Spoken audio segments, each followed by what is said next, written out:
to the Trust in Industrial AI video series, where we explore how to implement AI with speed and confidence in safety-critical industries. Conversations about AI often end up with a discussion about data quality and data management. And in today's episode, we'll explore why it's so important to ensure you have good enough data, especially for use in high-risk contexts, such as in energy and maritime. I'm your host, Martine, and joining me today are two data quality experts from DNV, Mette and Karl. Welcome to both of you. Thank you so much. Very nice to be here, Martine. Thank you for having us.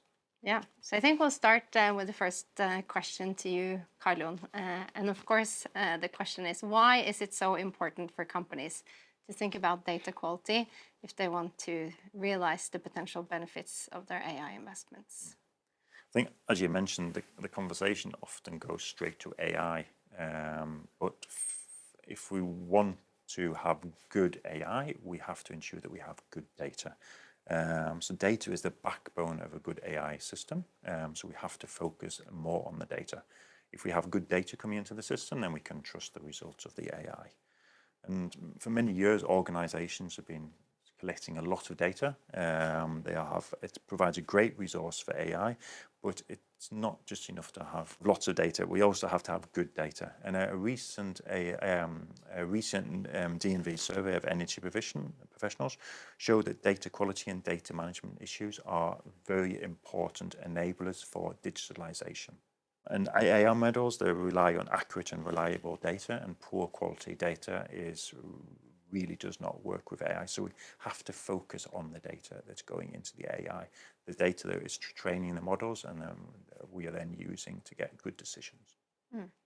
And are organizations aware of the importance, and do they prioritize it? I guess it's easy for people to kind of focus on the fun stuff and the models, right? But what about the backbone and spending time on that? No, I agree. Often we just want to get our hands on the AI. It's the fun bit that's important. But we see that many report data quality to be a barrier to implementing good AI in organizations. And in the same survey that we mentioned earlier on, over 70% of the companies say that they are going to prioritize improving the data quality in their organizations for that exact reason. They see that they need good quality data. So it's promising to see the organization focusing on the data, and we do see that they need to prioritize that.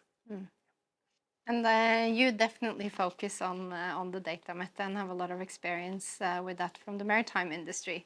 And what are some of the common issues that you see with data quality? Yeah, so I think what we see is that we are quite good at collecting data, like Karl says, but we are not so good in checking the data quality of this data. And it's important to see that each use case requires kind of a different level of data quality than another one. And what we also see is that the same data can be used for many different use cases, and then it's important to kind of pair those data with the right data quality for the specific use case. We see some typical common issues with data quality. It's about data incompleteness, it's about data inconsistency, and it's also about different formats of the data. And of course, this data is collected from a variety of sources. It can be manually input data, where you of course can have human errors into the picture. It can be from sensor data, where you can have sensors not working, sensors that are drifting. It can be old systems. It can be a lot of different things that you kind of need to take into account to actually understand the data quality. And that is crucial for making good models, basically. Yeah, so it's a lot of things that you have to consider. Yeah. And do you have any examples of where data quality can have a direct impact on business outcomes? Yeah, so working now in maritime industry, we know that shipping is highly competitive, and we also know that it's safety critical. So it can be safety for people, it can be safety for the vessels and also installations and things surrounding, and of course also for the environment. So moving into more and more up to real-time needs for being able to monitor maritime business, we have to be sure that the data quality actually follows, so that where we have high requirements of data, we also need to have good quality on those data. So in the end, data quality can even be a competitive advantage for Absolutely, yeah. Yeah, great. And can you give an examples of how you work with data quality? Yeah, so currently I work with a data-driven service. It concerns emissions from vessels. And there we collect data from the vessel. Every time we get data from a vessel into our system, we run an automatic pipeline where we actually do data quality engine checking inconsistency, incompleteness, and all these nitty-gritty details that we need to check. And that goes automatically. We find issues, and then we also do a feedback loop back to the vessels so that we have a continuous improvement of the data quality. And that is, of course, important for this service because it is used for monitoring. It is used for regulatory compliance. We use it into machine learning algorithms to predict future behavior for these vessels. And the customers also use it for actual settlement of contracts. So then it has commercial impact as well. So then when you have high data quality and ensure that you can actually use the same data for multiple different use cases. Exactly. Yeah, great. And Karl, you have experience from many other safety critical industries. Can you give some examples of how you've worked with data quality in other industries? Yep. One example, a recent example we can talk about is we were working with pipeline operators, and they have a large network of onshore pipelines, and they inspect those pipelines regularly. So they have inspection data.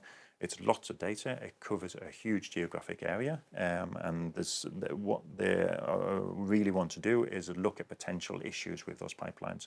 Are they dents in the pipelines? Is there any corrosion in the pipelines? So much data, you can't do it manually, and you have to be able to trust the results. So they came to us and asked us, can we use AI to automatically check this data? Go through the data, find those potential issues, find those dents, and find those areas of corrosion. And we started doing that. But the first thing we need to do is ensure that the data that we are training our models in was good quality data. So we set up standardized data schemas to ensure that we had good data, because it's coming from a lot of different places. Got that data in a common standard, and then we could use that, check that we had good quality data, removing the bad quality data and improving the data, and then we could use that data to train the AI model. And we knew we could then trust the results coming from the AI. As a result of that, it saved them a lot of time. They could do a lot more work in a shorter space of time, and they could trust the results more. So just going back to basics and looking at the data, ensuring we have good quality data is very important. And I think the key word there is, if you have high data quality, you can trust the results and make different kinds of decisions than if you're not really sure what you're looking at. Yeah, no, exactly. To trust the AI, we have to trust the data as well. And it's a bit going back to mentioned earlier on, we just want to go straight into technology and develop something, but really we have to take a step back. We have to consider the data that is being fed into the AI is of good quality.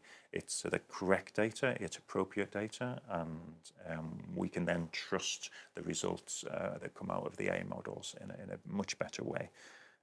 So data is the backbone of good AI. Yeah, that's some great advice to our audience. Any final advice from you, Mette? Yeah, I think it's pretty much what Karl already has mentioned, but I think for organizations now, the first point is maybe to look in what parts of your organization do you think AI actually will benefit you. It can be in preventive maintenance, can be with simulations, can be with process optimizations, many different things.